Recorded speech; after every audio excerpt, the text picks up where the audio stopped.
अगर तुमने कभी भी हमारी थोड़ी भी परवाह की हो तो हमें अकेला छोड़ दो, मेरे पीछे मत आना। अवनी की बात सुनकर अंदर ही अंदर गौतम का दिल टूट चुका था, लेकिन वो जानता था कि अगर वो एक बार भी अच्छे से अवनी को समझाएगा तो अवनी को उसकी बात समझ आ जाएगी। गौतम मन ही मन बोलने लगा, इस वक्त ना सही तो बाद में ही सही। अभी मैं अवनी के पीछे नहीं जा सकता, लेकिन मैं इसे समझाने जरूर जाऊंगा। अगर मैं फौरन इसके पीछे पीछे दौड़ता हुआ गया तो ये मुझसे इसी पल तलाक मांग लेगी। मुझे इसे कुछ वक्त देना होगा ताकि इसका गुस्सा शांत हो जाए। उसके बाद जब ये अपने होश में आ जाएगी तब मैं इसे ठंडे दिमाग से बात करूंगा। हाँ, यही बेहतर रहेगा। गौतम सोच में डूबा ही हुआ था कि तभी जब उसने नजर इधर उधर फिरा कर देखा तब अवनी वहां से निकल रही थी और उसे पीछे से टोकते हुए सौरभ ने कहा, अवनी तुम चलो, मैं और नील इस बेशर्म आदमी से निपट कर आते हैं। अरे इसने क्या सोच लिया कि अगर तुम्हारा बाप हॉस्पिटल में पड़ा है तो तुम्हारे सर के ऊपर हाथ रखने वाला कोई और मर्द नहीं है क्या? अरे अभी तुम्हारे अंकल जी और तुम्हारा भाई जिंदा हैं, हम तुम्हारे लिए लड़ेंगे। तुम घर जाओ और हम लोग कुछ ही देर में वहां पहुंचते हैं। नील ने भी सौरभ की बात में हामी मिलाई और कहा, डैड बिल्कुल ठीक कह रहे हैं अवनी, तुम घर जाओ, इस वक्त तुम्हें आराम की जरूरत है। इस आदमी से निपटना तो हमारे बाएं हाथ का खेल है। तुम्हें इसके बारे में अब ज्यादा चिंता करने की जरूरत नहीं है। तुमने अपना फैसला सुना दिया, बस वही काफी है। अवनी गीता को लेकर वहां पार्टी से चली गई। गौतम की नजरें सिर्फ अवनी की तरफ ही थीं। वो अवनी को जाते हुए लगातार देखे जा रहा था और ये सब दीपशिखा नोटिस कर रही थी।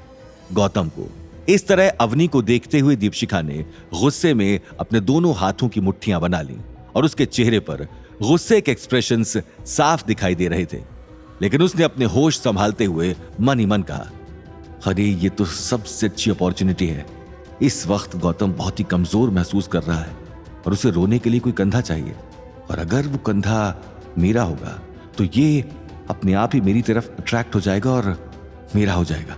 हाँ, मुझे ऐसा ही करना चाहिए। ऐसा सोचते हुए दीपशिखा ने गौतम के कंधे पर पीछे से हाथ रखा और कहा, तुम चिंता मत करो गौतम, अवनी नहीं है तो क्या हुआ, मैं तो हूं ना। मैं बुरे वक्त में तुम्हारा साथ निभाऊंगी। मैं सब जानती हूं कि तुम कैसे इंसान हो। तुम्हें किसी को भी अपनी सफाई देने की जरूरत नहीं है। उस अवनी को डिवोर्स दे दो और मुझसे शादी कर लो। गौतम ने गुस्से में दीपशिखा का हाथ अपने कंधे से झटकते हुए कहा, देखो इस वक्त मैं बहुत परेशान हूं और मैं किसी से भी किसी तरह की बहस में नहीं पड़ना चाहता। बेहतर यही होगा कि तुम भी मुझसे दूर रहो, वरना कहीं कुछ ऐसा ना हो जाए जिसके लिए मुझे बाद में पछताना पड़े। ये बोलकर गौतम सीधा लॉन में जाकर खड़ा हो गया। यहां पर ठंडी हवाएं उसके मुंह से बार बार टकरा रही थी और उसके मन में ख्याल केवल अवनी का था। किस तरह वो घूमते थे, बातें करते थे, एक दूसरे को समझते थे। बस यही सब चीजें गौतम के मन में उमड़ घुमड़ रही थी। गौतम अपनी यादों के सहारे सांस लेने की कोशिश कर ही रहा था कि तभी उसके सामने सौरभ और नील खड़े हो गए और सौरभ जोरों से हंसने लगा। सौरभ को हंसता हुआ देखकर नील भी साथ साथ हंसता गया और सौरभ ने कहा, क्यों घर जमाई राजा, बज गया ना बैंड बाजा। आखिरकार तुम्हें अग्रवाल खानदान से निकाल ही दिया ना। नील ने गौतम के मायूस चेहरे के ऊपर ताना कसते हुए कहा, अरे डैड देख नहीं रहे बेचारे का मुंह कैसे उतर गया है। ऐसे में आप उसे हिम्मत देने की बजाय टॉन्ट मार रहे हैं। प्लीज डैड, कम से कम थोड़ी तो इंसानियत दिखाइए।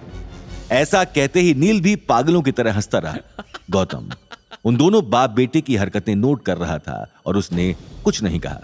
सौरभ और नील को यह बात सुहा नहीं रही थी और वो चाहते थे कि गौतम कुछ न कुछ बोले और वो कोई ना कोई नया ड्रामा शुरू करे। तभी नील ने गौतम के कंधे पर अपना कंधा मारते हुए कहा, क्यों मजा आ रहा ना मिस्टर घर जमाई राजा। आखिरकार इतनी भरी सभा में जो आपका सम्मान हुआ है, हम तो आपके दीवाने ही हो गए गुरु। नील ये सब बहुत ही ड्रामेटिक टोन में बोल रहा था, जिसको सुनकर अंदर ही अंदर गौतम को गुस्सा आ रहा था। लेकिन वो दोनों अवनी के रिश्तेदार थे और वो अवनी की कदर करता था, इसलिए वो उसके लिए उसके रिश्तेदारों को कोई नुकसान नहीं पहुंचाना चाहता था। और यही बात उसने सौरभ और नील से भी कही। देखो, जो भी मैटर है मेरे और अवनी के बीच में है।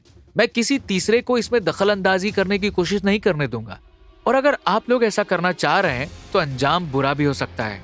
मैं अवनी से एक खूबसूरत रिश्ते में बंधा हुआ हूँ, जिस नाते मैं आप लोगों की बहुत इज्जत कर रहा हूँ। लेकिन अगर आप लोगों ने अपनी लिमिट क्रॉस करने की कोशिश की तो याद रखिएगा, बाजी पलट भी सकती है।